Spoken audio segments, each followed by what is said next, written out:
ومولانا محمد صلى الله عليه وسلم آله وصحبه أجمعين. شيء لله لنا ولهم الفاتحة. أعوذ بالله من الشيطان الرجيم. Baginda sallallahu alaihi wasallam mengatakan, tidak ada seorang pun dari kalian melainkan akan menghadap kepada Allah sendirian, tanpa bisa diwakili, tanpa kuasa hukum, tanpa penerjemah, untuk dituntut pertanggungjawaban oleh Allah Subhanahu wa taala. Hadirin yang dimuliakan Allah, dan secara khusus Ahlul Bait yang bernasab kepada Rasulullah, ini adalah kenyataan fakta yang kita semua akan menghadap kepada Allah, yang akan kita hadapi. Persiapkan jawaban kita tatkala kita menghadap kepada Allah di hari kiamat. Nasab yang mulia menuntut konsekuensi. Baginda sallallahu alaihi wasallam menegaskan di dalam hadisnya yang sahih, man abta'a anhu 'amaluhu lam yusri bihi nasabuh. Barang siapa yang amal perbuatannya membuatnya lambat, barang siapa yang amal perbuatannya lambat, maka sungguh nasabnya tidak akan pernah membuatnya laju ke depan. Ini ditegaskan oleh kakek kita baginda Rasulullah sallallahu alaihi wasallam. Betul, al-intisab ila Rasulillah merupakan kemuliaan, tetapi tanggung jawab, konsekuensi. Setiap orang di antara kita yang amal perbuatannya lambat, hendaknya tahu diri dengan nasabnya, karena sesungguhnya nasabnya tidak akan membuat dirinya menjadi maju laju ke depan, tidak akan. Itu yang ditegaskan oleh Rasulullah sallallahu alaihi wasallam. Ikhwani, dan secara khusus Ahlul Bait, sadari, fahami betul betapa besar tanggung jawab yang dibebankan oleh Allah kepada kita sekalian. Bukan perkara yang kecil. Apa yang dahulu dibebankan oleh Allah kepada Rasulullah daripada amanat, daripada risalah, daripada agama, daripada dakwah, daripada menebar rahmah kepada umat manusia, kepada alam semesta, setelah wafat Rasulullah menjadi tanggung jawab kita terlebih dahulu, keluarga beliau, sebelum orang lain.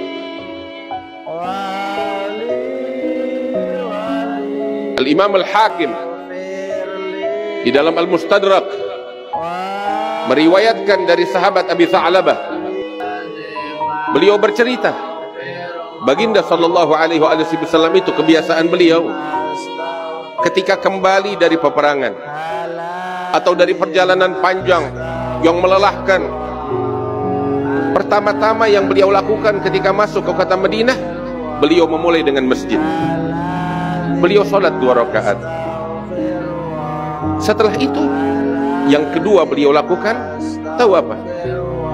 Beliau datang ke rumah putri beliau, Fatimah.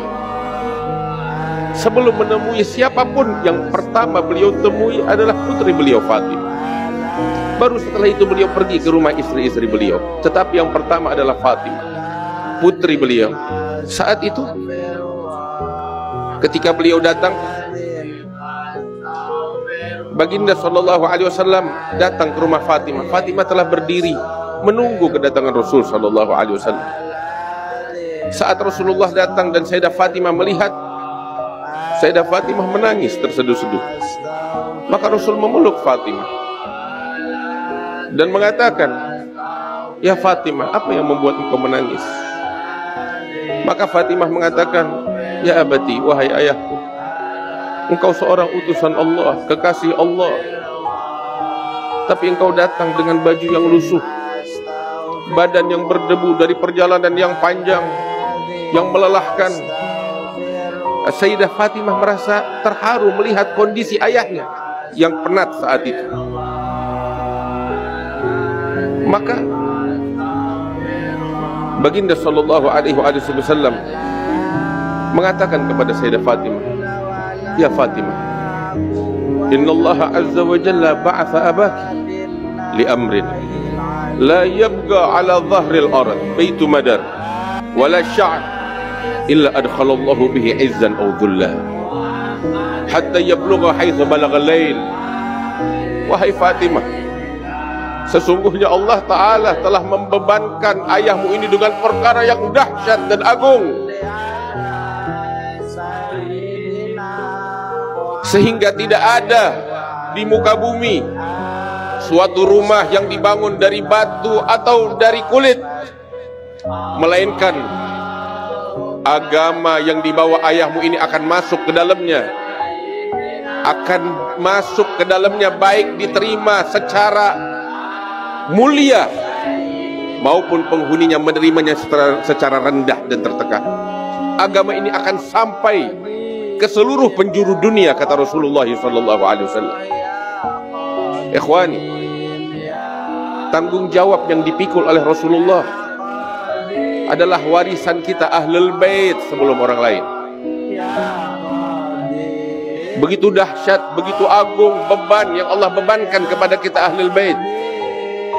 Bukan sekedar nikmat dan kemuliaan.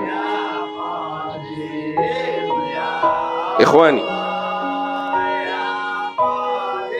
apabila kita menyadari tentang tanggung jawab amanat daripada nasab yang mulia ini, saya yakin tidak ada seorang pun di antara kita yang mampu mengangkat kepalanya dengan berbangga dengan nasabnya.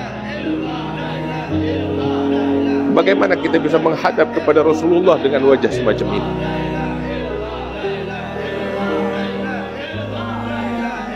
Faqidu syai' la yu'ti. Dalam kaidah itu, orang yang tidak punya sesuatu bagaimana mau memberi?